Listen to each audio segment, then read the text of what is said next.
Bueno, veo que todavía faltan algunas personas por conectarse. Vamos a dar 5 minuticos y empezamos. ¿Listo? Camilo, ahorita empezamos contigo. Si quieres, para que Listo. vayas compartiendo pantalla, vas organizando y vamos a hablar José, entonces de lo que teníamos pendiente, las valvas de letra posterior, y de ahí damos continuidad a la clase. Vamos a darle entonces un momentico de espera a los que faltan y ya nos vemos. listo, doctor, sino que es que yo soy desde una tableta. No sé si usted me podría hacer como Mm, el favor de compartir de lo que le mandé. listo, dale, espérame un segundito que lo revise en el celular, lo paso al computador y ya yo les comparto la pantalla. Listo, dale, gracias.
¿Listo, muchachos? Disculpen, ¿ustedes me están viendo en la cámara? No, doctor. Bueno, permítanme un segundo.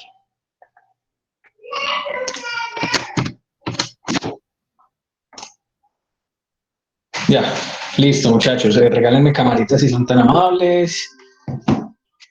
Y vamos entonces a iniciar con la parte de que había quedado encargado Camilo de valvas de uretra posterior. Tú me vas diciendo y yo te voy pasando, Camilo. Listo, doctor, muchas gracias.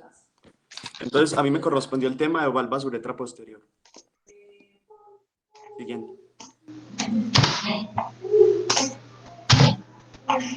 Entonces, ¿qué ven? Siguiente. Entonces, es la causa más común de obstrucción congénita parcial de salida de la vejiga en el varón.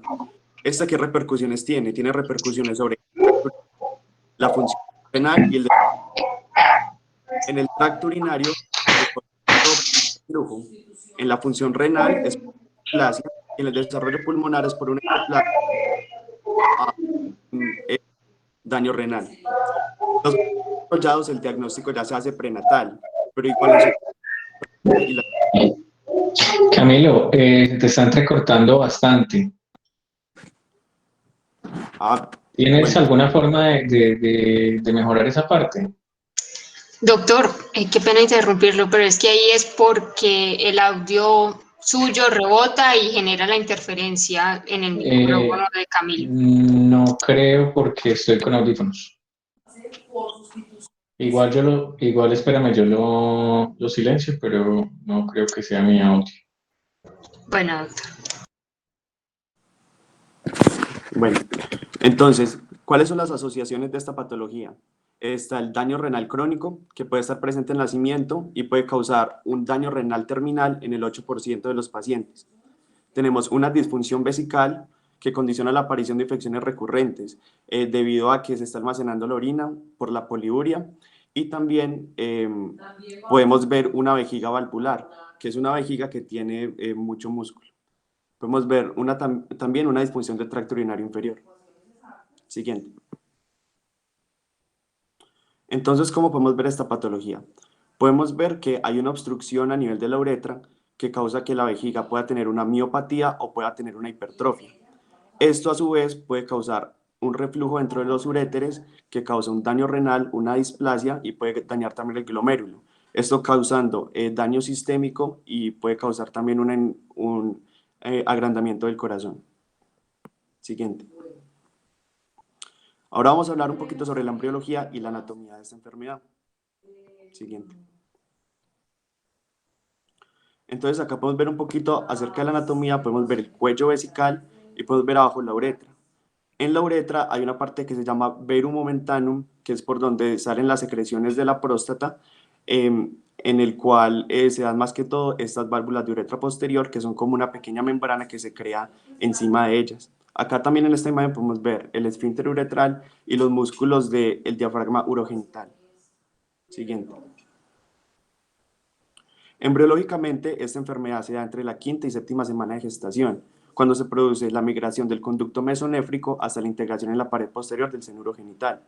Una mala fusión que esté muy anterior puede crear unos velos que serían posteriormente las válvulas. Estos velos crean como un plegamiento a nivel del verum momentanum que causan que no haya un buen vaciado de la orina a través de la uretra. El grado de fusión de esta determina la gravedad. Aquí podemos ver tipo 1 severo, tipo 2 y tipo 3. Podemos ver que en el tipo 1, cuando miramos a través de un endoscopio, se puede ver el cuello vesical. Es decir, que puede haber una porción de vaciado. Pero digamos en el tipo 1 severas, que ya es totalmente obstruido, no se puede ver el cuello vesical. Es cuando ya podemos ver los problemas más graves como el reflujo ureteral y el daño renal. Están los tipo 2, que son muy raros, que se crean como dos velos encima del verum momentáneo. Y tenemos el tipo 3, que se puede ver el cuello vesical y se crea como un pequeño esfínter a través del verum momentáneo, pero todavía se puede ver el cuello vesical, es decir, que hay vaciado. Siguiente.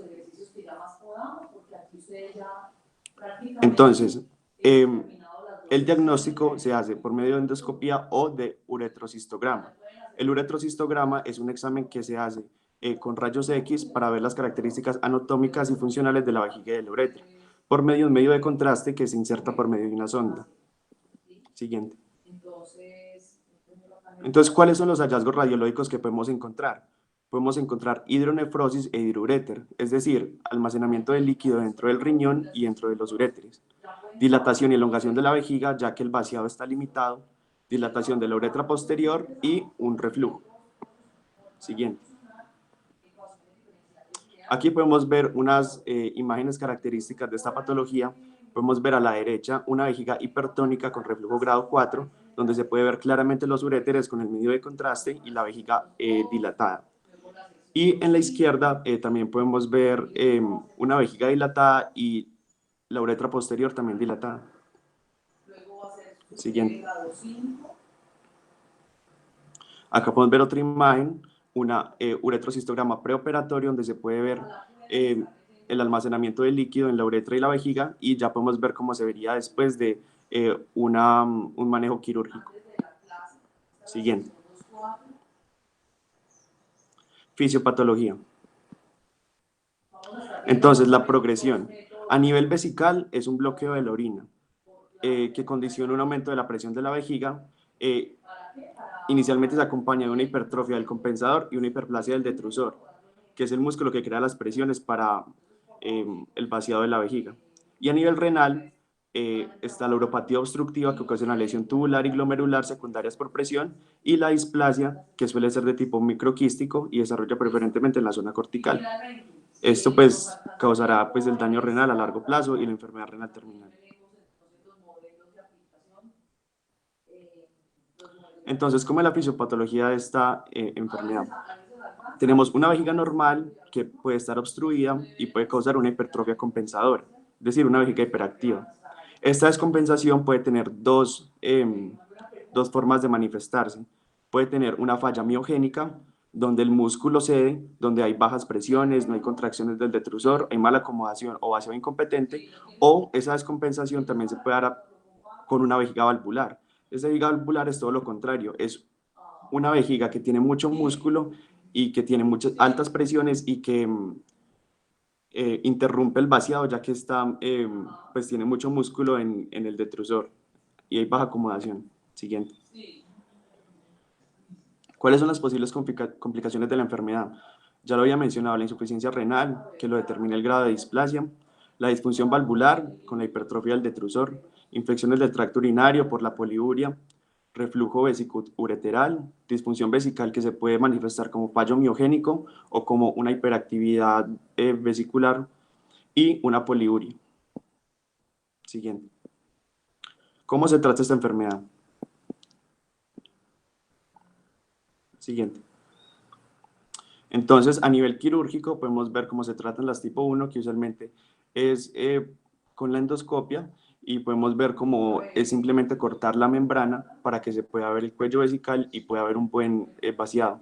En las tipo 1, tanto en las tipo 1 como en los tipos más severos, podemos ver que cortan alrededor de la membrana para que pueda tener, para que se pueda volver a ver la luz. Siguiente. Entonces, la progresión de la disfunción vesical. Aquí podemos ver la progresión a través de las flechas azules. Entonces, las flechas azules es para dónde va la enfermedad y las rayas rojas es cómo pararlas por medio de tratamiento farmacológico. Entonces, un defecto de la concentración tubular va a causar una poliuria. Si no se trata con desmopresina, que baja la cantidad de orina que se crea, puede causar un daño por sobredistensión vesical, hiperactividad vesical, vejiga valvular y fallo miogénico. Si uno deja que esta enfermedad progrese, puede causar aumento de la presión y volumen de los residuos postmiccionales. Entonces, ¿cómo paramos esa hiperactividad vesicular? Con anticolinérgicos. Y ya cuando la enfermedad ya tiene un aumento de presión y volumen de residuos postmiccionales, ya tocaría utilizar cateterismo vesical intermitente y drenaje nocturno. Siguiente. Eso es todo. Muchísimas gracias.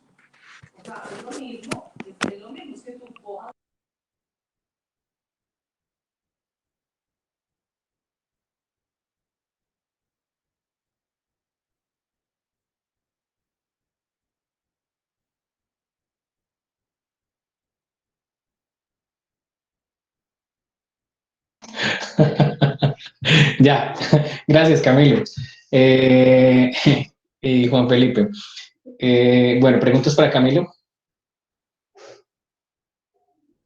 ¿Alguien tiene preguntas? Todo quedó perfectamente entendido con las valvas de uretra posterior.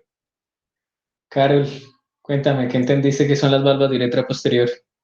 Doctor, la verdad, lo único que alcancé como medio comprender es que son unas membranas que se hacen en cierta parte de la uretra que no dejan pasar el flujo de orina, entonces podía haber reflujo vesical y pues ese mismo reflujo lo que hace es que va a congestionar al riñón, entonces podía haber, pues sí, como colección ahí en el riñón, entonces se pone más gordito, como si fuera un hidronefros.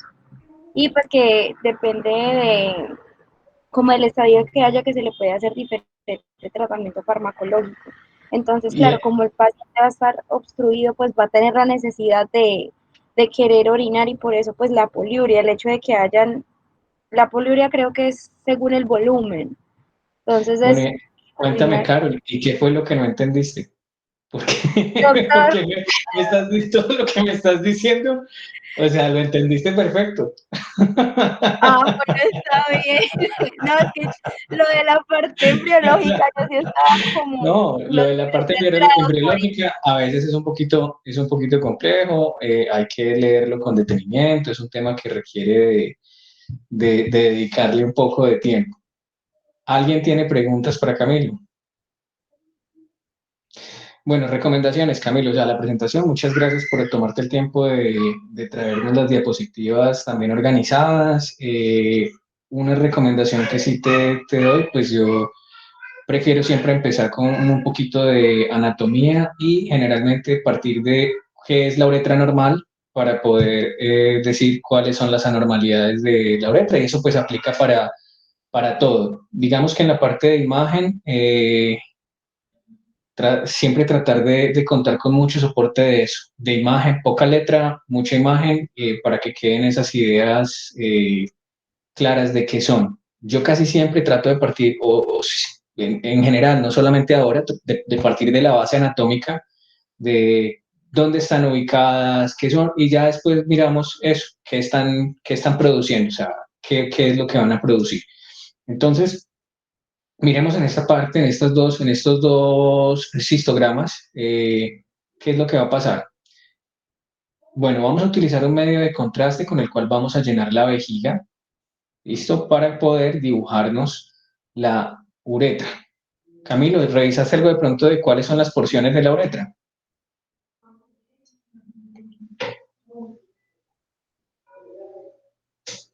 No, doctor, no revisé.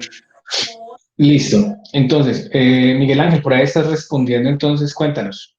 ¿Qué viste o qué revisaste o qué sabes de cuáles son las porciones de la uretra? Pues doctor, según lo que yo tenía entendido, hay una porción que es la vesical y la otra que es la membranosa. Ok, se divide un poquito más que eso, pero sí, hay una porción, digamos, que está vesical, que es muy corta, o el esfínter interno. Después tenemos una porción prostática. Listo, vamos a tener una uretra membranosa, una uretra vulvar y una uretra esponjosa. ¿Listo? ¿Qué pasa? Bueno, Camilo, otra observación y para todos, porque van a empezar a escuchar esa palabra de pronto por ahí en otras ocasiones. Es verum montanum. ¿Listo? Montanum. No verum momentanum. ¿Ok? Listo, ¿Cómo, entonces, doctor? verum montanum. Vamos a escribirlo por acá en el...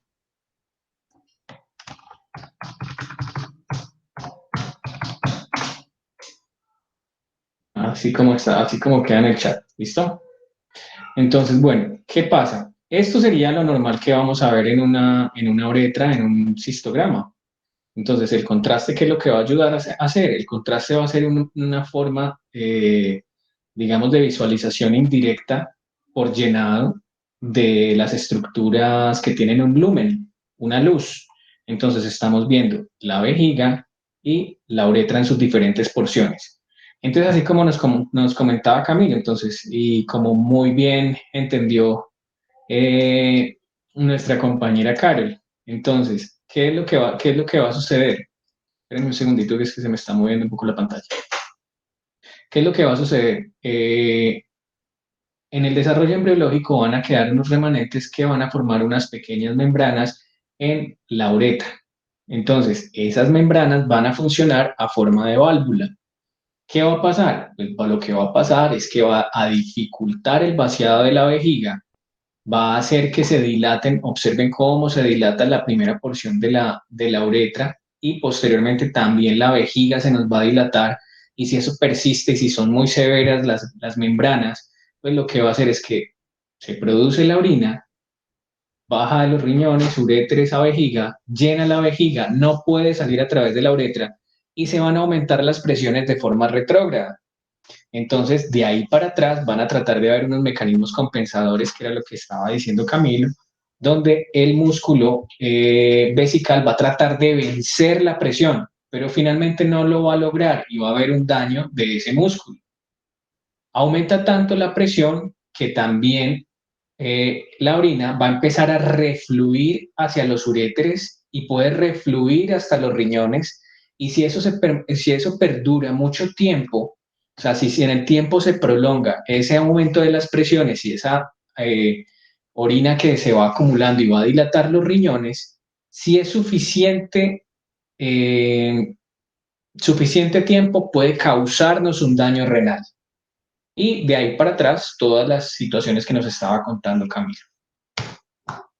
Entonces, si ustedes observan en este cistograma, entonces también tenemos cómo se ve una urografía en el caso de unas valvas de uretra posterior, en donde tenemos una sobredistensión de la vejiga e incluso ya empezamos a ver unas paredes de la vejiga que se tornan irregulares.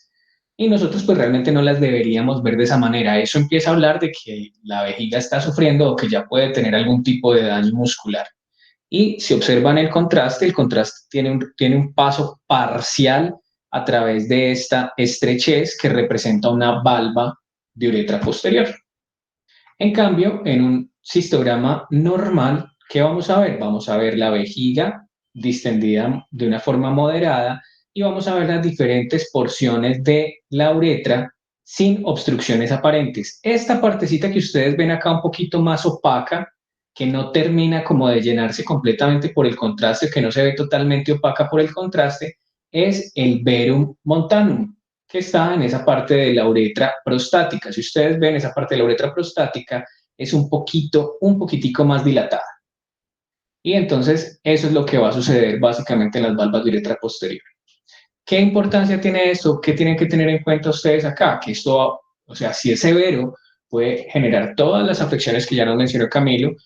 Digamos que la primera y más relevante sería para nosotros ese daño renal, pero se puede manifestar de otras maneras cuando son leves, y es con infecciones de vía urinaria a repetición. Entonces ustedes van a ver más adelante que los niños que tienen menos de 5 años y tienen infecciones de vía urinaria a repetición, hay que descartar esto. O sea, no es como lo habitual que en niños menores de 5 años estemos teniendo infecciones urinarias repetidas, aún siendo del sexo femenino, que en las mujeres pues esperamos que hayan un poco más de infecciones de vía urinaria. ¿Listo?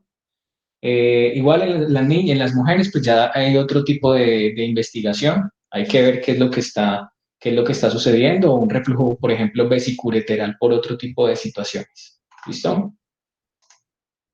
Bueno, entonces vamos a continuar donde nos quedamos la semana pasada. Vamos a retomar el tema. Bueno, muchachos, les quiero comentar antes de que sigamos, porque después se me pasa. Juan Felipe, necesito que me hagas un favor y me mandes la lista actualizada de las personas que están viendo, que están con nosotros en esta cátedra, en estas sesiones, porque ya nos autorizaron el ecógrafo en bienestar universitario para que hagamos las sesiones que habíamos planteado. Obviamente esto va a tener un carácter, digamos, voluntario también por el hecho de que estamos todavía pues en pandemia. La persona que pues digamos que prefiera estar en su casa, no quiere salir, pues tampoco lo vamos a obligar a que vaya, tiene un carácter voluntario, obviamente con todas las medidas de protección, y vamos a tener un espacio para un aforo de 5 personas, 5 estudiantes, más el docente, que en este caso soy yo. Y entonces vamos a tratar de hacer una sesión con cada grupo de 5 personas de 1 hora. ¿Cuál va a ser la idea? La idea es que nos pongamos de acuerdo para la asistencia. Sería un primer grupo de 2 de la tarde a 3 de la tarde, el segundo grupo de 3 de la tarde a 4 de la tarde. Empezaríamos en 8 días. Y pues obviamente los modelos de trabajo vamos a hacer nosotros mismos. ¿Listo? Igual yo de aquí al sábado les voy a enviar un material para que revisen muy básico acerca de la parte ecográfica y que podamos aprovechar entonces ese día la sesión y el taller. Ya después con Juan Felipe nos ponemos de acuerdo para hacer el video tutorial para las personas que no puedan asistir o las que decidan no hacer el taller de forma presencial. ¿Listo? ¿Preguntas, dudas?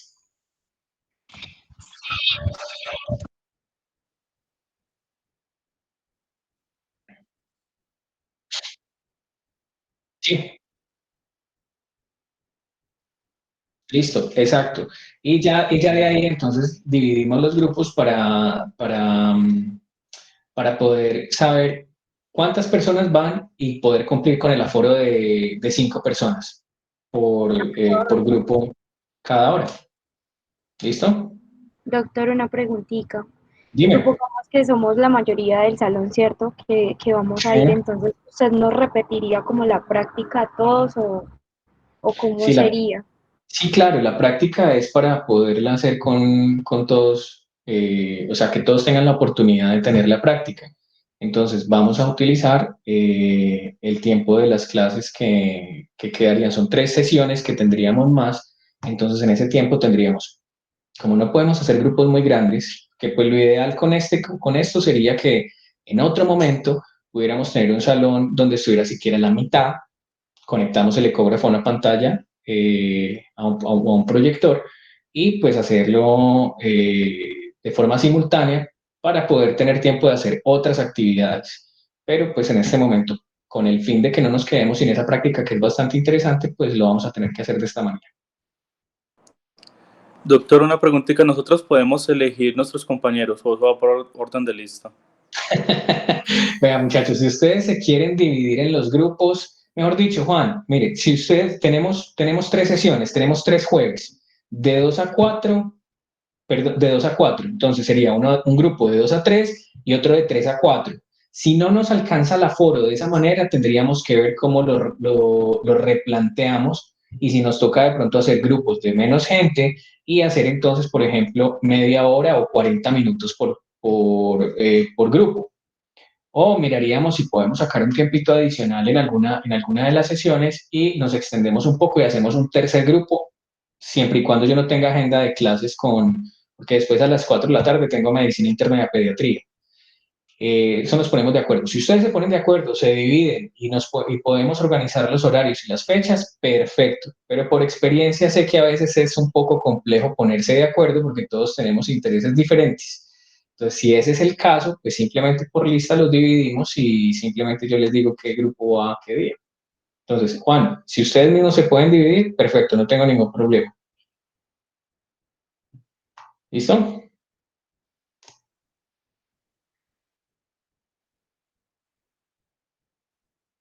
Listo.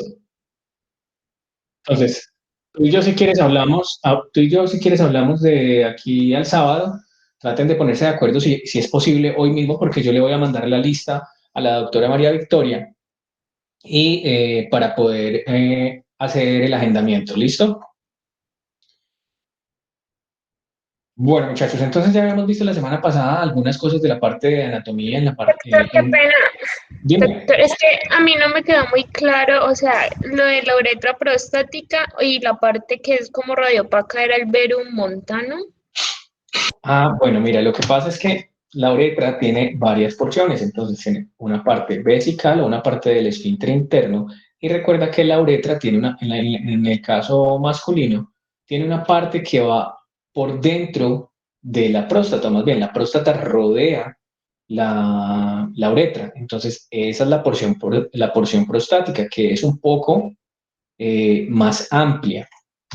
¿Qué sucede? Que en algunas ocasiones este contraste nos puede dibujar parcialmente el verum montanum que está en esta porción, y es lo que tú ves que no está teñido con el contraste.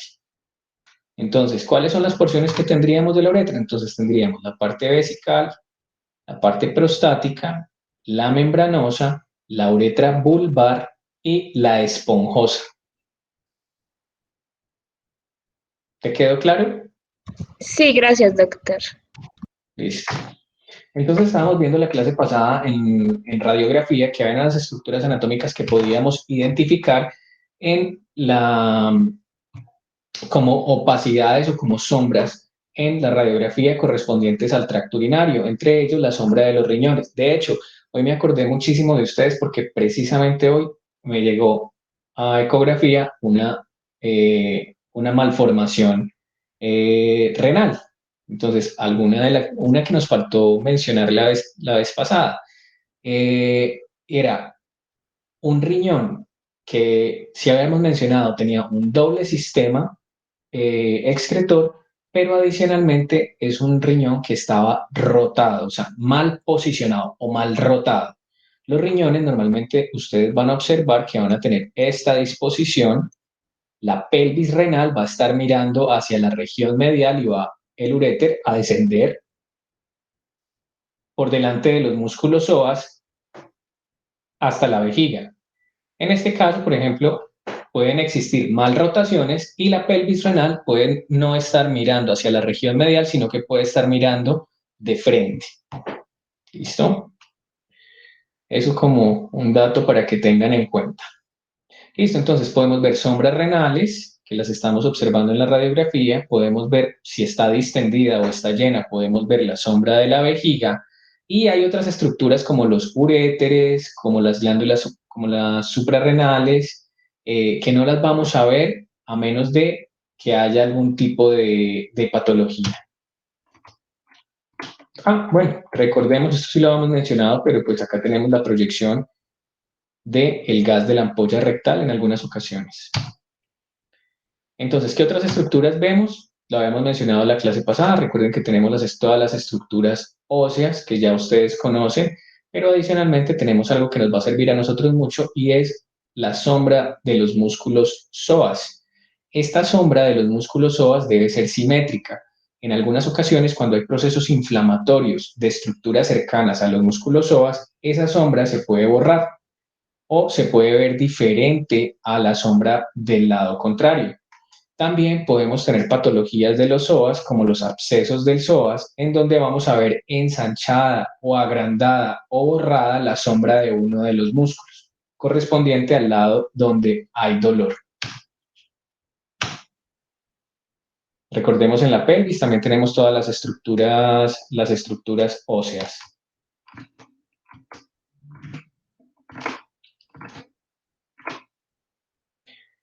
Listo. En la parte superior, esto ya lo vimos con ustedes. En la parte superior yo tengo que tener en cuenta varias cosas. Uno es que estoy viendo la sombra hepática, la sombra esplénica, estoy viendo cámara gástrica, a veces puedo ver primera porción del duodeno y el ángulo esplénico del colon como imágenes radiolúcidas correspondientes a gas dentro de estas estructuras.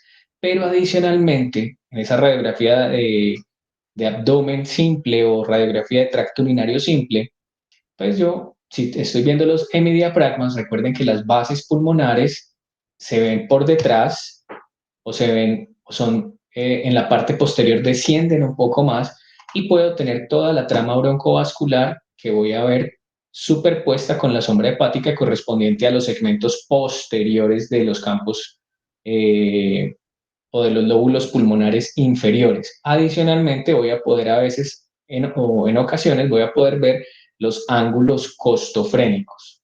Entonces, en la radiografía debemos observar o debemos ver todo lo que nos presenten en la radiografía. ¿Por qué? Porque pues a veces podemos de forma incidental detectar alteraciones que no estamos buscando. Entonces, a veces estamos pidiendo una radiografía de tórax y tenemos alteraciones visibles o una masa que se está proyectando en el abdomen y debemos estar atentos a eso. Por eso, cuando veíamos la parte de tórax, hablábamos de los sitios ocultos y uno de ellos era observar o realizar la observación activa por debajo de los semidiafragmas. En este caso, tendríamos que tratar de observar, sería si están presentes los ángulos costofrénicos y si se ve la trama broncovascular por detrás o superpuesta a la sombra hepática. Viene entonces un tema o algo bien importante acá y son las calcificaciones. Entonces nosotros podemos encontrar las litiasis ureterales, en ocasiones podemos observarlas en la radiografía, puede haber una litiasis que no observemos o que se pase por alto, pero adicionalmente tenemos calcificaciones en la radiografía de abdomen que, digamos, algunas no son fisiológicas, pero pueden identificarse de forma habitual en la radiografía y tenemos que estar atentos a ellas. ¿Por qué? Porque no todo lo que sea una calcificación pues va a ser una urolitiasis. Recordemos que hay otras estructuras que pueden presentar calcificaciones. Vamos acá un poquito. Bueno, hoy están muy tímidos que no me regalaron casi cámara, pero bueno. Laura Daniela. Laura, cuéntame, ¿qué calcificaciones se te ocurre que pueden existir en el abdomen en la radiografía de abdomen?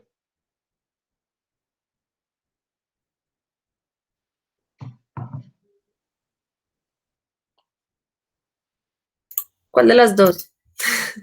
¿Las dos son Laura Daniela? Es que hay otra Laura Daniela. Ah, sí, no había visto. Bueno, tú, ya que respondiste.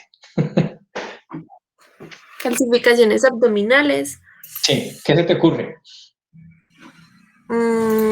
De pronto en las zonas del hígado. ¿Y por qué? ¿Qué tipo de calcificaciones se te ocurre que pueden existir por allí? Ay, no sé.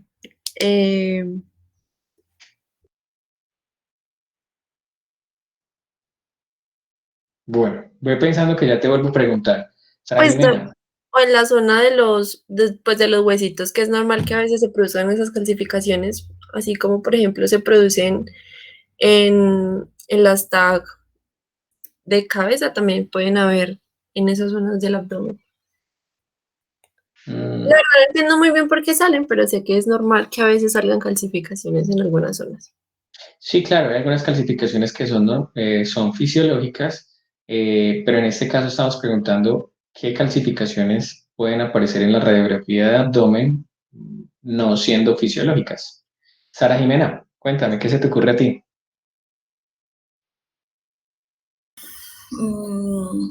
A ver, ¿qué le digo yo? De pronto calcificaciones en... Calcificaciones o litiasis o como lo quieras llamar. Bueno, ya en los conductos, entonces, por ejemplo... O sea, en general, no te tienes que limitar a la vía urinaria, precisamente eso es lo que lo que queremos ver. por ejemplo, en los conductos de la vesícula o en los O en la conductos, vesícula. sí, o en la vesícula como tal. Listo, ¿y cómo se llama eso? Ese fue el nombre que se me olvidó, no puedo creerlo. Bueno, tranquila. Entonces vamos a continuar acá para que podamos avanzar. Entonces podemos tener calcificaciones en todas estas partes y en otras más. Podemos tener calcificaciones, por ejemplo, pues, las litiasis renales o ureterales o vesicales, colelitiasis, que es la litiasis en la vesícula biliar. Podemos tener calcificaciones en el páncreas. Podemos tener calcificaciones en la aorta abdominal. En el caso de las mujeres pueden existir miomas calcificados. Pueden existir masas calcificadas en el abdomen, calcificación de otras, pues no solamente de la aorta abdominal, sino que también pueden existir calcificaciones de otros vasos, por ejemplo, arterias renales, arterias esplénicas, no son tan frecuentes como la aorta abdominal, pero también pueden existir. ¿Qué otras calcificaciones? Pudiesen existir calcificaciones también al interior del parénquima hepático como cicatrices. No es tan frecuente, pero también pueden presentarse. Entonces, por ejemplo, en el caso que nos compete a nosotros, que es la parte de vía urinaria, ¿qué podemos tener? Pues, lo más frecuente que vamos a tener son litiasis renales. ¿Listo? Entonces recuerden algo importante y es que la litiasis se produce, pues la que está en el riñón no nos va a doler. ¿Cuándo duele? Cuando se desprende y empieza a tratar de avanzar a través del uréter. Entonces, algunas son pequeñas y pueden empezar a avanzar hasta cierto punto, pero recuerden que hay algunos sitios de estrechez fisiológica. Entonces, es muy probable que en alguno de esos 3 sitios, si la litiasis es lo suficientemente grande, se quede atrapada. ¿Listo? Entonces podemos tener litiasis, en este caso en la unión piel-ureteral, litiasis en el uréter, pues una litiasis en tránsito hacia la vejiga, una litiasis que se nos impactó o se quedó atascada en el meato ureteral, o también podemos tener litiasis en la vejiga, que ya han hecho su tránsito normal. Entonces, en esta radiografía, por ejemplo, paciente, les voy a comentar, este paciente, paciente masculino, ya tiene sus añitos, de unos 55 años, que tiene dolor intenso en flanco derecho que se irradia al testículo y que ha tenido pobre mejoría con analgésicos vía oral. Y llega al servicio de urgencias, primer nivel, solamente tienen la radiografía, le toman esta radiografía. ¿Qué están viendo ustedes por ahí que les llama la atención?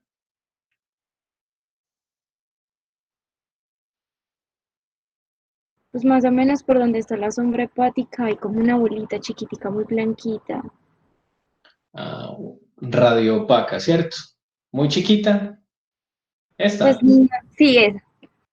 Siempre alcanza a medir como unos 2 o si unos 2 centímetros más o menos. 2.5 tal vez. Listo. ¿Algo más que te llame la atención?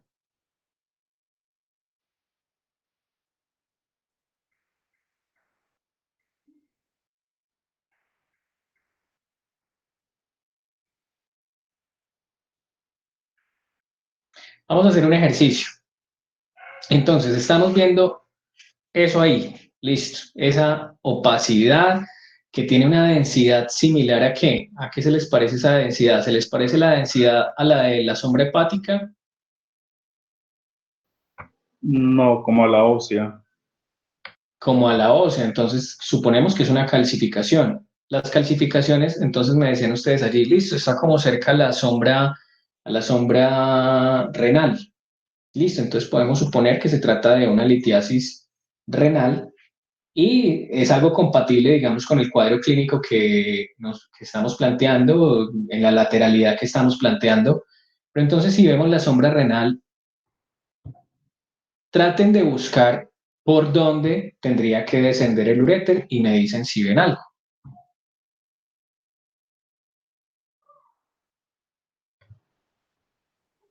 Pues no se ve, pero pues no es anterior a los psoas, y los psoas sí se ven. Listo, entonces si les dije que el uréter bajaba anterior a los psoas, entonces ese psoas derecho, si ustedes buscan como anterior al psoas, empiezan a encontrar un poco lateral, pero empiezan a encontrar y ven este pequeño puntico. También radiopaco, también con una densidad similar a la del hueso, o sea, una calcificación. Entonces tenemos una posible litiasis renal con un cálculo ureteral, que este es el que realmente está generando el problema, es el que está generando el dolor del paciente. Entonces, ¿qué pasa? Este cálculo es muy fácil de ver, pero realmente muchas veces el cálculo que produce el dolor es un cálculo de este tamaño, son cálculos de 5 milímetros, son cálculos de 6 milímetros, entonces hay que hacer una búsqueda cuidadosa por donde ya sabemos que va el sistema reno-ureterovesical. Entonces tenemos la litiasis renal con nuestro calculito o litiasis en el uréter. Observen otra imagen, son cálculos más parecidos a lo que cotidianamente se pudiesen llegar a ver. Entonces, en este caso, paciente que tiene dolor, pero tiene dolor en el flanco izquierdo, irradiado al hemiabdomen inferior o al hipogastrio. Entonces, podemos observar las sombras renales y observamos en proyección de la sombra renal, podemos observar una imagen de aspecto cálcico, una calcificación, y otra en proyección del área del uréter y que puede ser compatible con ese cuadro clínico que estamos viendo. ¿Listo? Doctor, una pregunta. ¿Hacia el lado derecho se diferencia bien si de pronto sea un cálculo del colédoco al duodeno o si en realidad está en el riñón? No, por eso yo muchas veces les digo, se encuentra en proyección de tal área o en proyección de la sombra renal, porque acuérdense de la parte de radiografía de tórax que veíamos, nosotros necesitamos, digamos, acá no tenemos una percepción de profundidad, sin embargo, si tenemos el cuadro clínico y tenemos la imagen sugestiva, pues es compatible con lo que estamos pensando, con una litiasis renal y una litiasis ureteral. Además, pues siempre vamos a tener la clínica y el paciente eh, para poder contrastar esos hallazgos radiológicos. Bueno, ustedes siempre tienen el paciente, nosotros no siempre tenemos el paciente y a veces tampoco tenemos los datos clínicos. Pero la idea siempre sería esa. Y pues ya, por ejemplo, en este caso, complementamos con una ecografía o si es del caso, con una urotomografía. Cuando ustedes están haciendo la evaluación del paciente, hacen la historia clínica y hacen el examen físico, cuando ustedes van a solicitar este examen es porque ustedes están buscando algo concreto. Entonces, cuando ustedes ya le están enviando la radiografía abdominal al paciente, es porque ustedes están sospechando algo, o están sospechando el cálculo renal, o están sospechando una obstrucción intestinal, pero ustedes ya casi que saben qué es lo que están buscando. Ustedes no van a buscar a ciegas. ¿Listo? Y en el caso, lo que me estabas preguntando también, en el caso de definir si el cálculo es del colédoco, si es esto, no. Realmente es muy complicado hacerlo por la radiografía. En la ecografía sí lo podemos definir, dónde está el cálculo, si está en riñón, si está en vesícula, si está en colédoco. ¿Cómo podrías tú definir un cálculo en el colédoco? Pues de pronto no lo ves en radiografía, pero más bien por clínica tú ya tienes un paciente que tiene dolor, es un paciente que si tiene un cálculo en el colédoco generalmente están un poquito obstruidos o están obstruidos, entonces un paciente que está ictérico, que está colúrico y que tiene otras características. Y si a eso le añadimos una sobreinfección, entonces va a tener, por ejemplo, una colangitis, entonces va a tener fiebre, va a tener otra serie de situaciones. ¿Listo? Entonces la clínica es supremamente importante. La clínica manda. Bueno, en este caso, por ejemplo, en esa radiografía, paciente con dolor en el flanco derecho. En esa radiografía, ustedes ven la sombra del riñón, ven esa imagen cálcica y ¿dónde se imaginan ustedes entonces que está ese cálculo?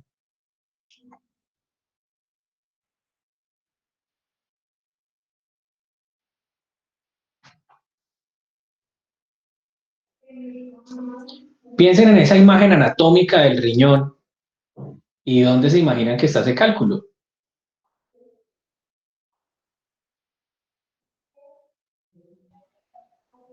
Como donde se unen los uréteres con el riñón no recuerdo muy Entonces, bien. con la pelvis renal, entonces en la unión pielo-ureteral, muy seguramente en la pelvis renal o en la unión pielo-ureteral. Listo, y acá entonces en este caso es un poquito más complejo de ver en esta diapositiva, pero tenemos un calculito o una calcificación alargada en proyección de la zona donde llega el uréter a la vejiga. Entonces tenemos que evaluar todo, sombras renales, la proyección o el sitio anatómico por donde están descendiendo los uréteres y la parte inferior donde está la vejiga y la llegada del uréter. A veces es un poco complejo en radiografía en esta región asegurar en algunas ocasiones si se trata de un cálculo renal o si se trata de alguna calcificación de tipo vascular, algunas que se llaman flebolitos, que son algunas calcificaciones dentro de las venas de la región. Es un poquito complejo a veces decir si es un cálculo, no es un cálculo, pero si tenemos clínica y tenemos las imágenes, pues bueno, tratamos de hacer los exámenes complementarios. En algunas ocasiones con el paciente cuando tiene obstrucción cuando tiene una hidronefrosis, si tiene los cálculos o cuando se ha hecho, por ejemplo, una litotripsia extracorpórea, que es el manejo de esos cálculos renales grandes con ondas de choque de sonido, que lo que hacen es fragmentar o destruir el cálculo, pues entonces se le deja al paciente algo que se llama catéter doble J. Este catéter doble J, un extremo va a la pelvis renal y el otro va a la vejiga. ¿Para qué? Para garantizar que pues, mientras los cálculos fragmentados pueden salir, o la arenilla en la que convierten el cálculo puede ser expulsada, pues entonces no vaya a haber obstrucción del flujo de orina, o sea, no vaya a haber una hidronefrosis. ¿Listo? Entonces, este catéter doble J se utiliza para eso. Doctor, una pregunta. Dime. ¿Los cálculos del riñón son clasificaciones de qué? Recuerda que el riñón es un filtro. Entonces, ese filtro le quedan algunos detritus, algunas arenillas de sedimentación.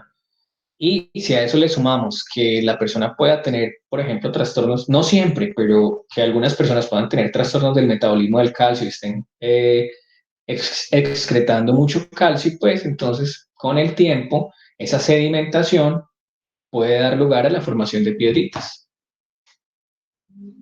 Entonces, Gracias, ¿y esta radiografía qué les llama la atención?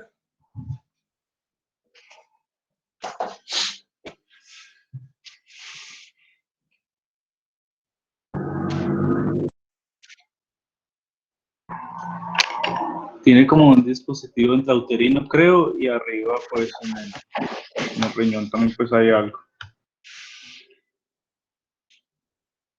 Listo. ¿Qué más? Bueno, ¿a qué se les parece esto? Que tú me decías un dispositivo intrauterino, listo. ¿A qué se les parece?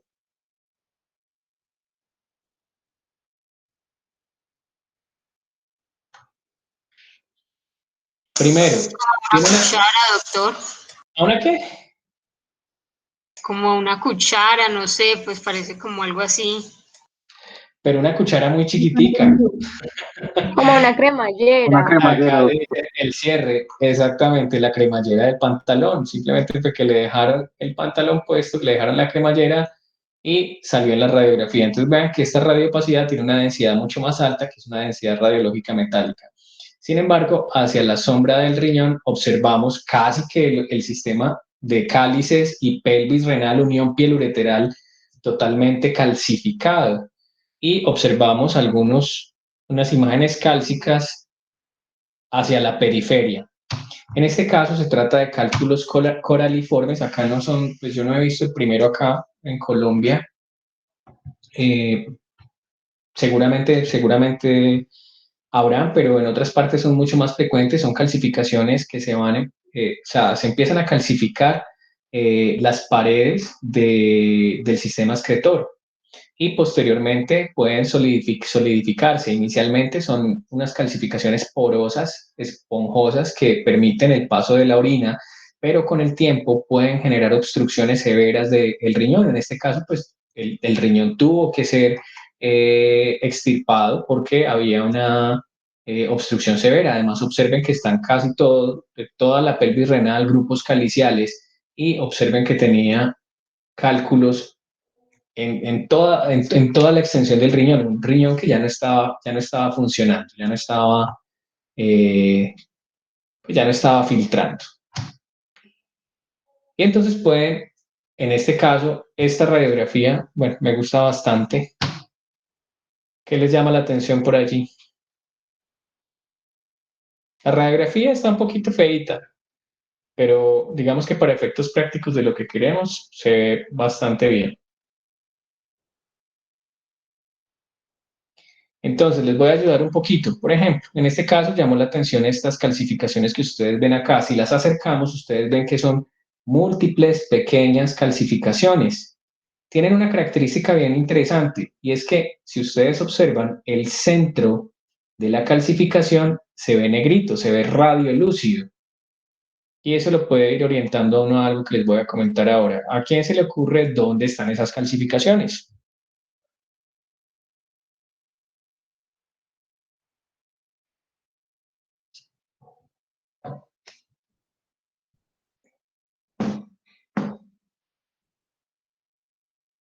¿Alguien? ¿Qué pasó, muchachos? ¿Me dejaron solo?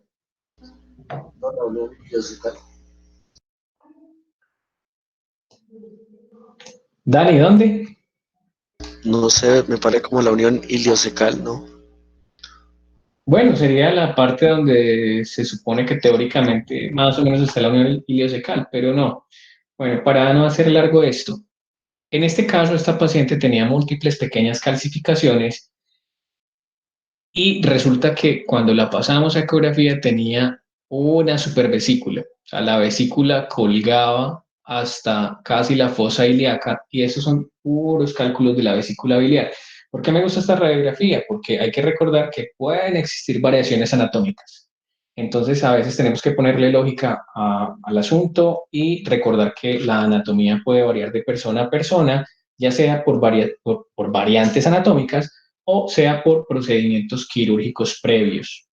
Eh, a veces cuando tenemos cálculos de la vesícula biliar, la formación de los cálculos de la vesícula biliar se da por una matriz de colesterol, o sea, se dan depósitos de colesterol y posteriormente se van calcificando, pero se calcifican de la periferia hacia el centro. Entonces muchas veces tenemos los cálculos de la vesícula biliar con un centro radiolúcido que representa esa grasa o ese colesterol. Entonces, los cálculos de la vesícula biliar, observen este cálculo, lo podemos ver también muy cerca a la sombra renal, pero en este caso llamó la atención que tenía un centro todavía radiolúcido. Es muy característico, es muy frecuente que se trate de un cálculo de la vesícula biliar, pero como la vesícula biliar está en una posición allí muy cerca del polo superior del riñón, queda la duda. Finalmente se hizo ecografía y en ecografía lo observamos de esta manera. Ya después les explicaré cuáles son las características, pero bueno, esta es la vesícula biliar y así se ve el cálculo adentro de la vesícula biliar.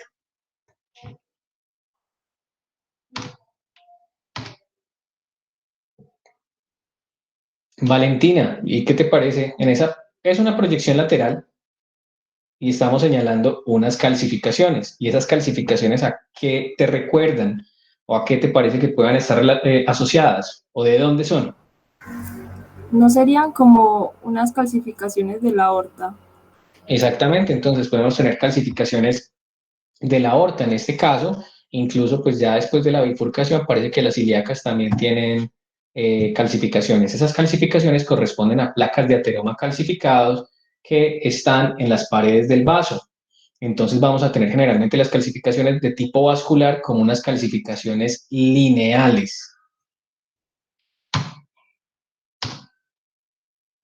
Por ejemplo, en este caso, entonces, tenemos en la radiografía varias calcificaciones lineales de tipo serpiginoso que están en proyección del área del vaso. Cuando se hace la tomografía, pues se identificó que en este caso en particular tenía calcificaciones de la arteria esplénica, pero también tiene calcificaciones de la arteria aorta y de las ilíacas.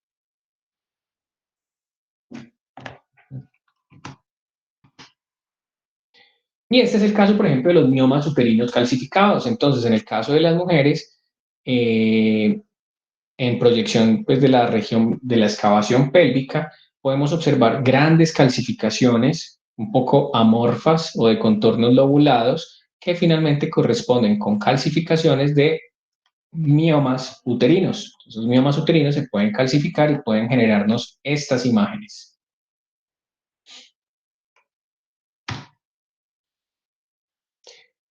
En este caso tenemos una calcificación identificada sobre la fosa ilíaca derecha. con algunos niveles hidroaéreos y en este caso puede tratarse de calcificación de un apendicolito o de un fecalito en el curso de una sospecha de una apendicitis aguda. Entonces, pudiéramos llegar también a ver si la calcificación es lo suficientemente grande y lo suficientemente densa, pues pudiéramos llegar a ver calcificaciones en el caso de la apendicitis en esta proyección. ¿Por qué les muestro todo esto? Porque son calcificaciones que se presentan muy cerca de las áreas renales, entonces siempre hay que tener la clínica de nuestro lado para poder dar una opinión. ¿Listo?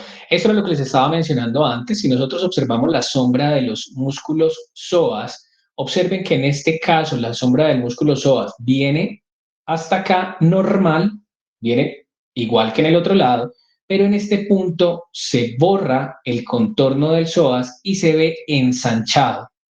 Entonces, en este caso, si tenemos la clínica sugestiva, pudiera perfectamente corresponder con un absceso del psoas.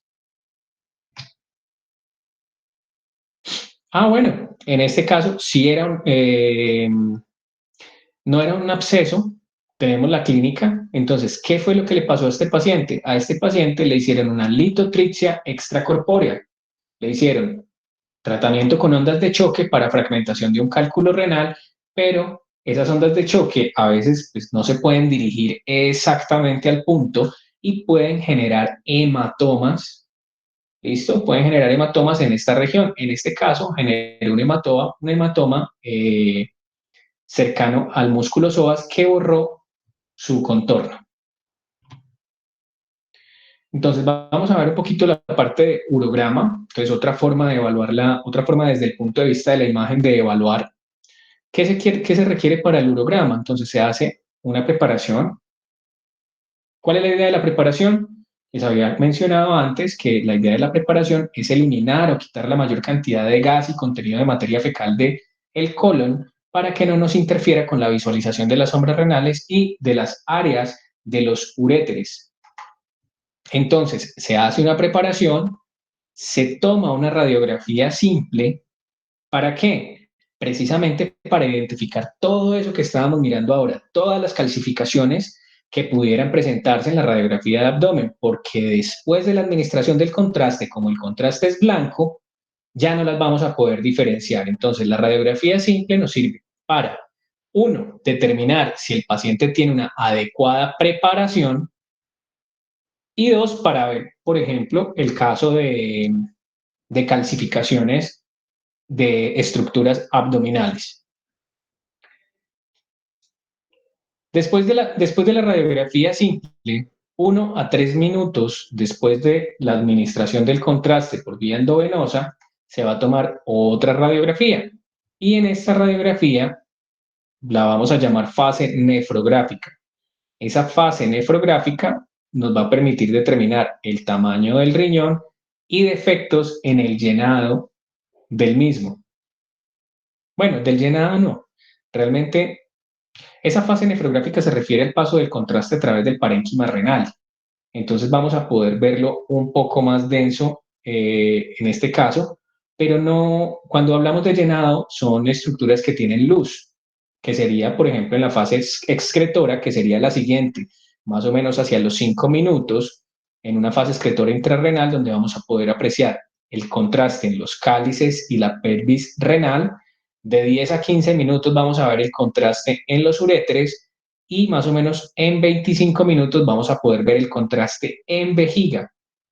Entonces, tomamos estas radiografías en estos tiempos para identificar estas estructuras o el contraste durante su paso por cada una de ellas y también podemos tomar una radiografía post-vaciamiento, o sea, ya contraste en la vejiga a los 25 minutos y tomamos una radiografía para ver cómo vació.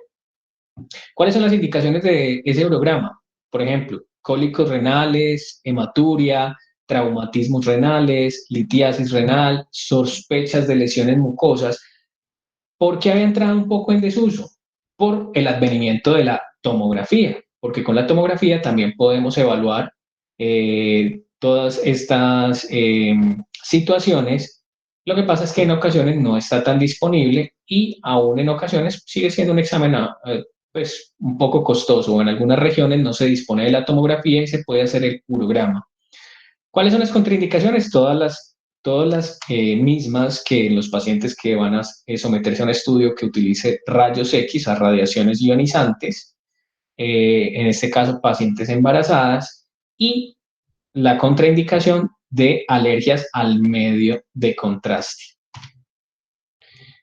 Permítanme un segundo, les voy a dar un link, perdón, les voy a dar un link un momento para que veamos un video, un segundo, explicando el urograma descendente y ya continuamos, permítanme.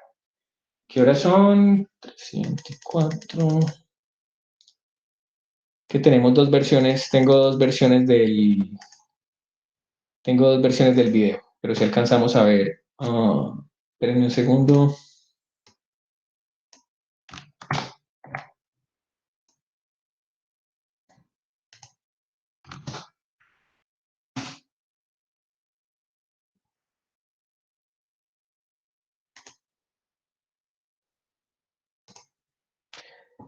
Bueno, les voy a enviar el link, dura aproximadamente 8 minuticos.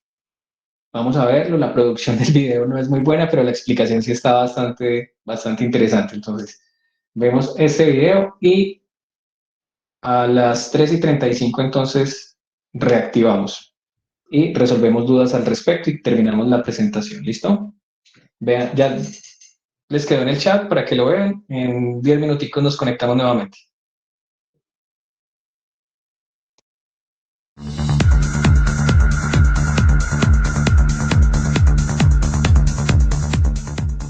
¿Qué tal amigos? Bienvenidos a este video tutorial sobre urografía excretora endovenosa. Este video es la primera parte de 2 que vamos a realizar, y en esta primera parte vamos a ver de forma muy general, vamos a hacer una descripción de cómo se realiza este examen.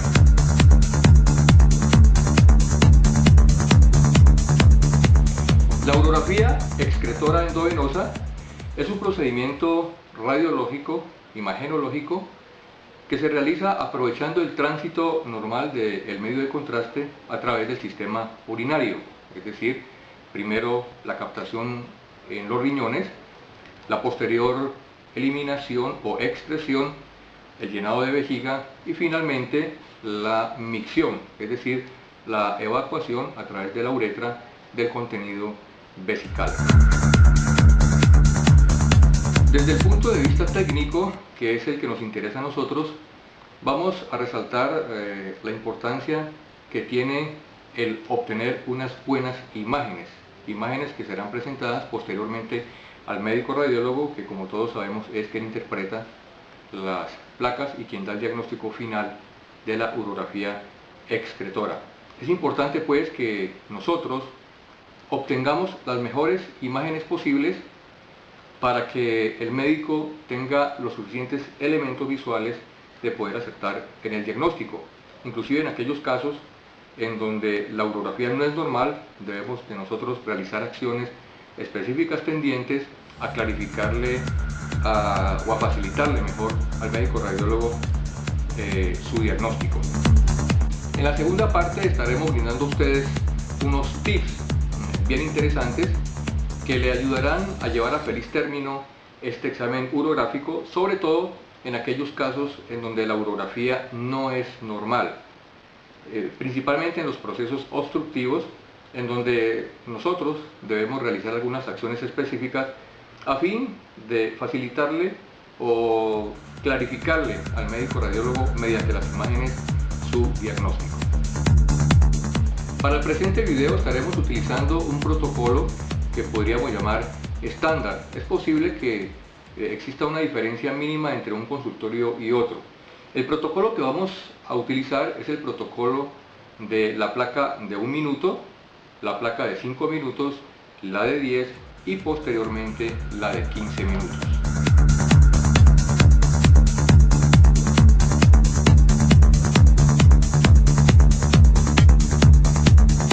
Como condiciones previas a este examen tenemos que decir que se deben de realizar dos acciones bien importantes.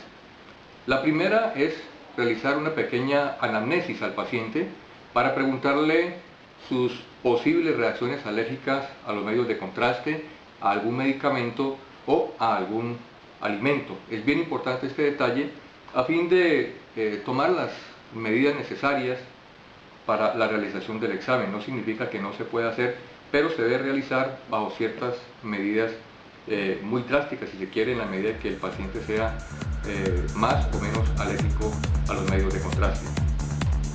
Vamos a empezar a describir cómo se realiza el examen. Este examen comienza con la realización de la placa previa. ¿Para qué la placa previa? La placa previa es una radiografía inicial que se toma con el fin de valorar, primero, como ya se dijo, la preparación del paciente. Eso es un dato que nos sirve a nosotros y además a nosotros también nos sirve para ajustar los valores que se utilizarán durante todo el procedimiento y para ajustar también o reposicionar el paciente si fuere necesario. Al radiólogo esta placa le sirve para darle una visión general del abdomen del paciente y para visualizar imágenes que posiblemente mediante la inyección del medio de contraste van a quedar tapadas o enmascaradas o camufladas. Posteriormente a la placa previa, una vez verificado el estado del paciente y de valores y de lavado del paciente, procedemos a inyectar el medio de contraste. Este medio de contraste deberá inyectarse en bolo, a presión constante, es decir, para adquirir un llenado lo más parejo posible. Sobre la dosis, se estima que se puede aplicar 1 centímetro cúbico o 1 mililitro, lo que es lo mismo, a razón de cada kilogramo de peso del paciente. En otras palabras, si el paciente pesa 50 kilos, se pondrán 50 cc o 50 mililitros de medio de contraste.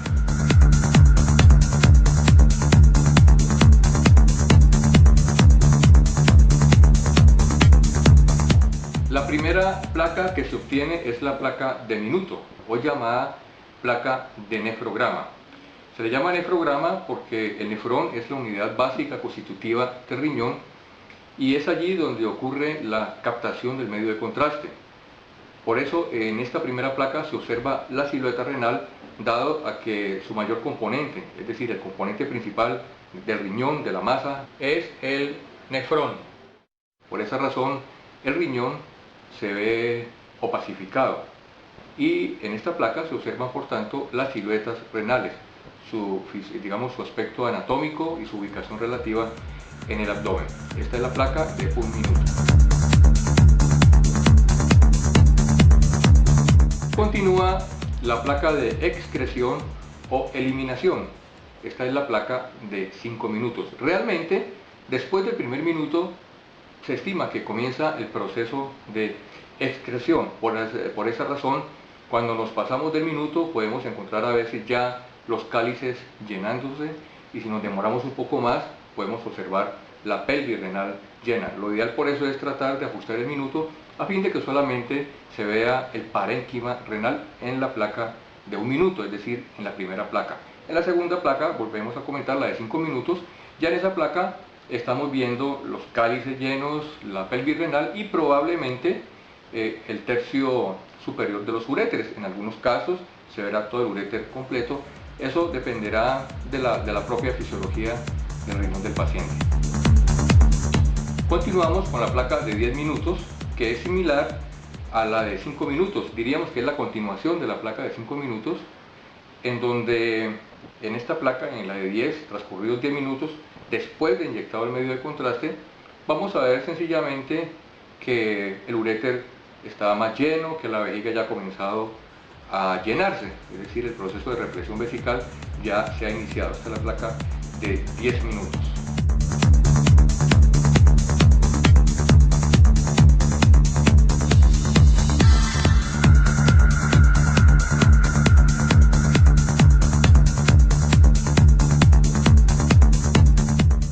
Finalmente tenemos las placas de vejiga. En esta etapa obtenemos dos imágenes, una de la vejiga llena y la otra con vejiga vacía. En la primera, el radiólogo podrá observar la forma de la vejiga, su distendibilidad, Y en la segunda probablemente se observen algunos defectos de vaciamiento. La mucosa puede aportar algunos elementos de juicio cuando hay patologías a este nivel. También se observan si quedan residuos miccionales o no. La posición de la vejiga es importante para determinar si hay descenso vesical en algunos pacientes. Muy bien, hasta aquí la primera parte sobre este tema de urografía excretora. Los invito para que vean la segunda parte de este interesante tema, en donde estaremos hablando o dando a conocer algunos tips bien interesantes que le ayudarán a usted como tecnólogo a llevar a feliz término este examen cuando se encuentren en situaciones que no son las normales, cuando hay obstrucciones, cuando hay patologías, cuando hay calcificaciones que quedan montadas sobre estructuras óseas y que es importante despejarlas con el fin de clarificar que si estas estructuras están o no dentro del trayecto ureteral, por ejemplo, o dentro de la vejiga, o dentro del mismo riñón. Bien, esto es todo por hoy. Hasta la próxima.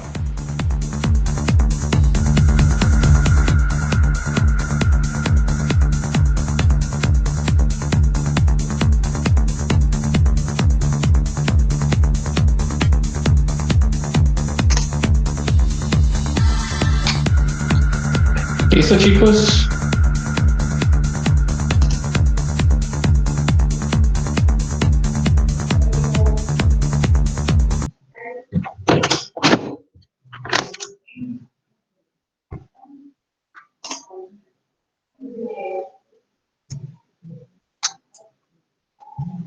¿Listo, muchachos? ¿Ya pudieron ver el video?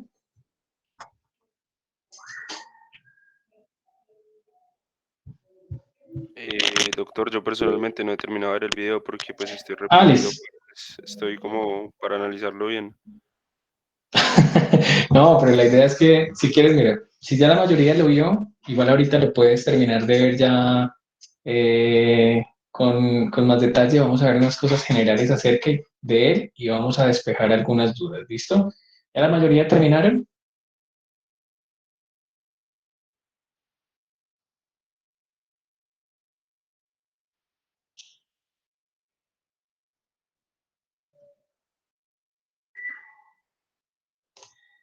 Listo, vamos entonces acá a continuar, pero antes quiero que me cuenten qué dudas tienen acerca del video que acabaron de ver.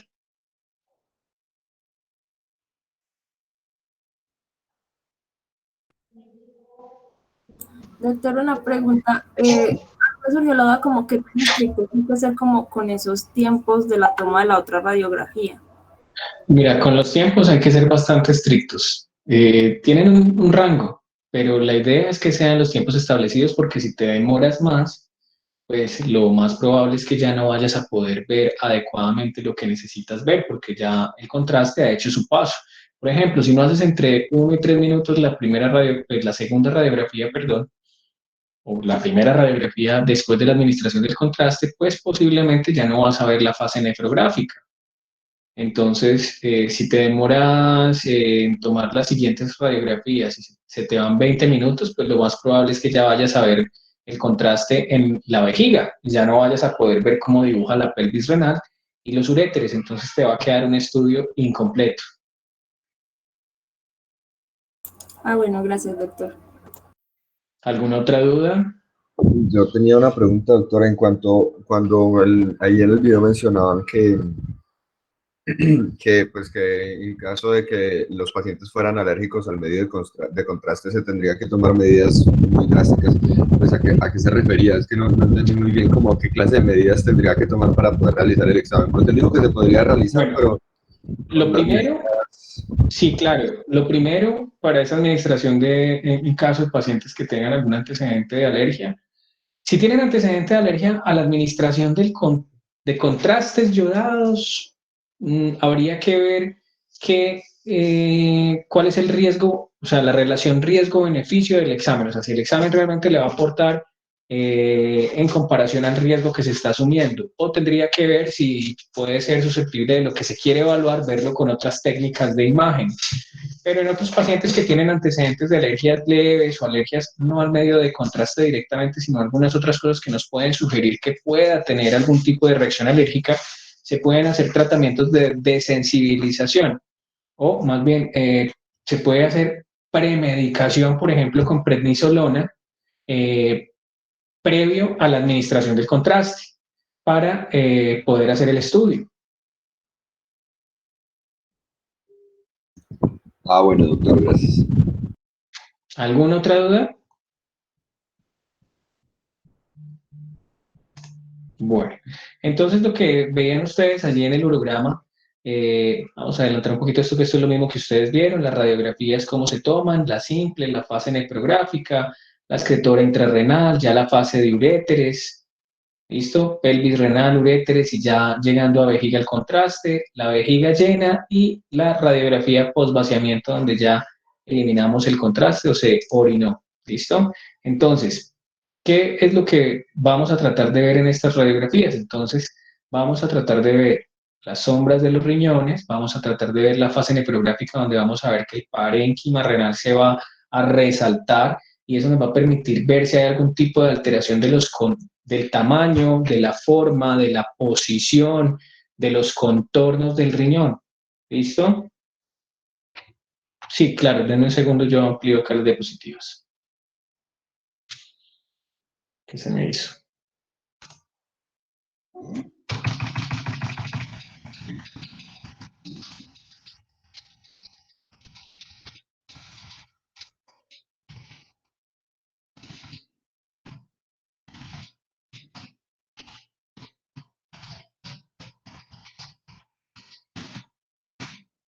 Listo, entonces vamos a ver cuál es la forma y disposición de los cálices renales, de las pelvis, de los uréteres. Entonces, esto me va a permitir a mí ver si hay algún tipo de variación morfológica en alguno de estos puntos. Entonces, puedo ver, por ejemplo, si están con una, como les contaba ahora, de una malrotación, con una orientación que no sea la habitual, esos sistemas colectores o el riñón. Si hay duplicaciones del sistema colector, si hay pelvis bífidas o si hay duplicación de uréteres, si hay posiciones anormales del riñón, riñones ectópicos, si hay, por ejemplo, masas que puedan estarme desplazando los cálices. Entonces, digamos que todo esto va a ser. Sí, en la TAC se pueden ver fácilmente estas malformaciones, entonces por eso les decía, en un tiempo cayó en desuso el tema del urograma por el advenimiento de la tomografía, pero aún se hace y de hecho ha retomado importancia este tema del urograma descendente. Digamos que todas estas observaciones que les estoy contando eran la gran mayoría observaciones de tipo indirecto. Por ejemplo, en este caso, urograma descendente, la radiografía está centrada o está más bien focalizada a la parte de epigastrio y mesogastrio. Vemos que hay una sombra renal derecha que se continúa con la sombra renal izquierda y vemos que los grupos caliciares y las pelvis están orientadas hacia la parte interna. ¿Recuerdan algún tipo de malformación de la que hablamos que se podía presentar así o que corresponda con esto que estamos viendo? Doctor, ¿eso no sería un riñón en herradura? Entonces, exactamente, es un riñón en herradura. Entonces, allí podemos diagnosticarlo. En el caso de la tomografía, entonces observen cómo lo vamos a ver. Entonces, vemos igual los riñones que normalmente los tendríamos más lateral y posterior, se van a desplazar hacia la línea media y se van a fusionar por delante de los grandes vasos, aorta y cava. Entonces vemos también los riñones fusionados y los sistemas pielocaliciales. En este caso estamos viendo que, mire, quiero que vean algo. Esta es la forma normal en que están orientadas los cálices. ¿Listo? Cálices y pelvis renal. Entonces observen, en este caso, estos cálices no están orientados como los estábamos viendo en la radiografía anterior. Estos están orientados hacia adelante, unos riñones que están mal rotados. Lo mismo en este caso, donde tenemos una mal rotación de uno de los riñones. En este caso, el riñón derecho, el riñón izquierdo está bien posicionado. Lo otro que podemos observar son dilataciones, por ejemplo, en este caso, podemos observar que el uréter tiene una estrechez en la unión piel-ureteral y hay una dilatación de la pelvis renal. Entonces, estenosis de la unión piel-ureteral con dilatación de la pelvis renal y posteriormente, si eso continúa, si no se soluciona, pues se van a dilatar los grupos caliciales y va a empezar a sufrir el parénquima del riñón. ¿Listo? En este caso, por ejemplo, tiene una estenosis piel-ureteral bilateral. Todavía no se ha empezado a dilatar. El paso de orina a través de estos uréteres es poco, porque podemos observar alteraciones en la porción proximal y media. En la porción distal, los uréteres, si ustedes observan en esta sección, podemos observar que empiezan a tener un calibre normal. Las duplicaciones del sistema colector, entonces tenemos una duplicación del sistema colector derecho, un doble sistema, y en este caso sería un doble sistema, completo o incompleto.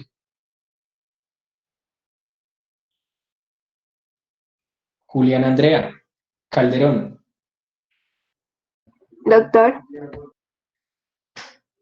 Cuéntame. ¿Doble sistema completo o incompleto? incompleto, Listo, ¿por qué incompleto? porque los dos uréteres se fusionan. Exactamente, entonces tenemos un sistema superior o no inferior, pero en el tercio medio se van a fusionar y van a llegar a la vejiga como un uréter único. Observen otro, tenemos allí otra duplicación.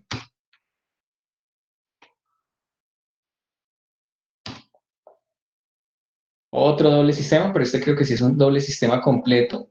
Creo que acá está bajando el otro uréter. Entonces podemos hacer una valoración morfológica de esos sistemas excretores, de cuál es la disposición, cuál es la forma, cuál es el tamaño, si hay dilataciones, si hay desplazamientos. ¿Listo? En este caso, por ejemplo, alguien me ha mencionado lo del dispositivo intrauterino. El dispositivo intrauterino, la mayoría se ven de esta forma. ¿Listo? Y tenemos doble sistema colector, completo creo que a la derecha y creo que incompleto en el lado izquierdo.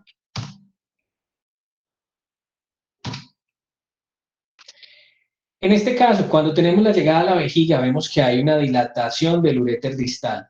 ¿Listo? Podemos ver esos uréteres que están aumentados de tamaño, tortuosos, y tendríamos que empezar a ver cuál es la causa, si es una causa obstructiva o es una causa funcional en el caso del megauréter. En este caso, por ejemplo, nosotros tenemos acá la visualización de los cálices, pero estos cálices no se ven de forma habitual y podemos intuir que hay una lesión que todavía no sabemos qué es ni de qué composición es, pero hay una lesión que está haciendo una compresión de esos cálices y está haciendo que adopten una forma diferente a la habitual. Entonces, una observación indirecta de que hay una masa. No sabemos si puede ser un quiste o una masa renal. En este caso, se hizo ecografía y se determinó que era un quiste renal, o sea, una lesión de contenido líquido. Por ejemplo, deformación de los cálices por presencia de lesiones renales, sean quistes o sean masas. En este caso, una masa que resultó finalmente ser un quiste renal. En la tomografía puedo identificar los quistes renales, pero los puedo caracterizar mucho mejor porque ya no voy a hacer una visualización indirecta. O sea, no voy a deducir por lo que está haciendo las estructuras vecinas, sino que lo voy a poder ver de forma directa y, mejor aún, voy a poder cuantificar su densidad y determinar su composición, en este caso, de un contenido líquido.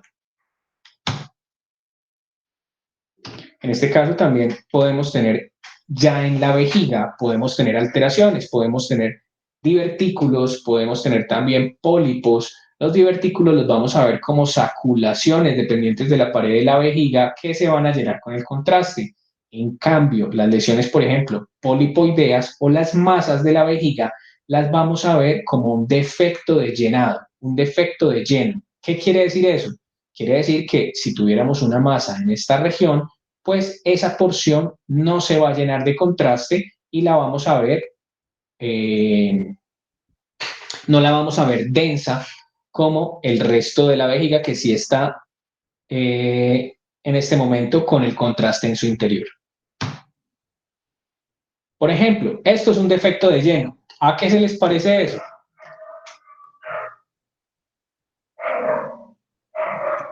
Como a un balón de vaca, no.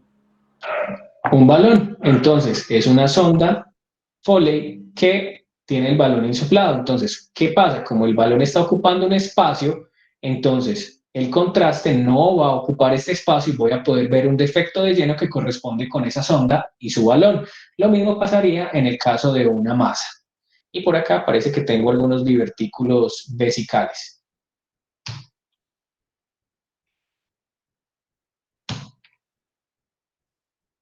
Listo. En este caso, ¿qué sucede? Veo un sistema pielocalicial dilatado, veo un uréter también dilatado y tortuoso en su parte proximal, pero ya no veo contraste a partir de la porción media. ¿Qué creen que sucedió ahí? ¿Alguna litiasis?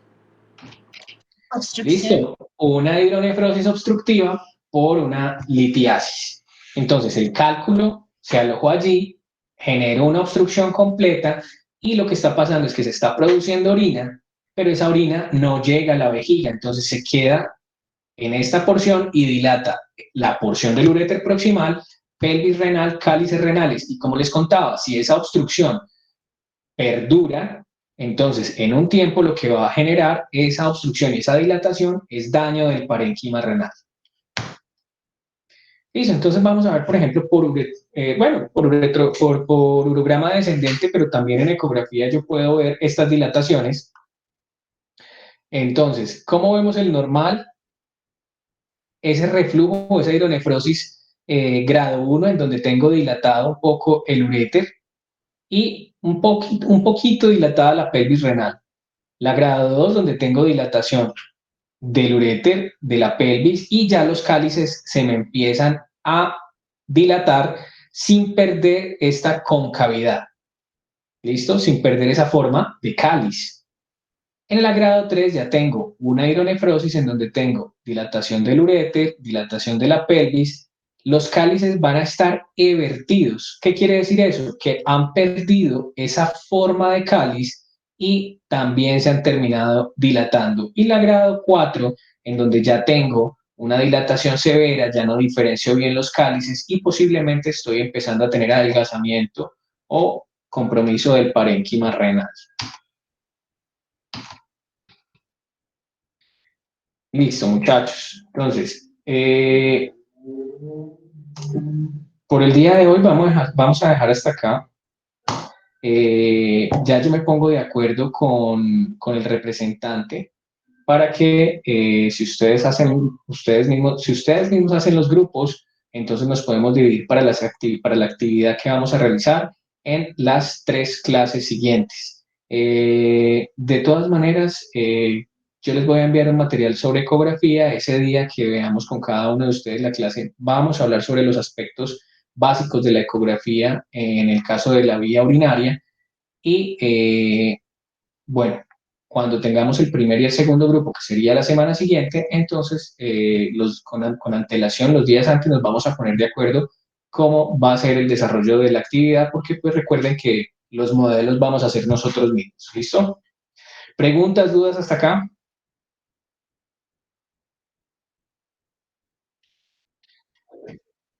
Sí, señor, 5 estudiantes.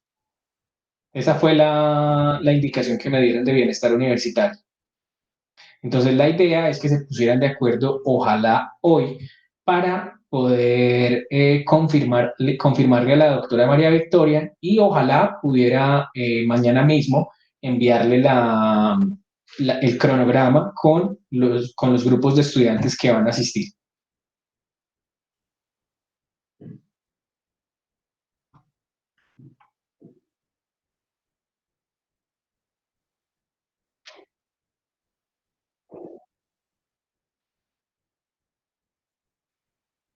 Listo, muchachos, que estén muy bien. Si no hay más preguntas, entonces en 8 días nos vemos con los 2 grupos que vayamos a empezar la actividad. Les voy a enviar una lectura sugerida a las personas que ese día no van a estar presentes durante la actividad. ¿Listo? Listo, doctor. Bueno, que estén muy bien. Muchas gracias a ustedes. Gracias, doctor. Qué lástima que no me Buenas colaboraron con las cámaras, me dejaron como hablando solo. Pero bueno, para una próxima. Que estén muy bien. Gracias, Ya para la doctor. próxima será presencial, Luego, doctor. Doctor. Sí, ya la próxima va a ser presencial. Tienes razón. Hasta luego. Hasta luego, doctor.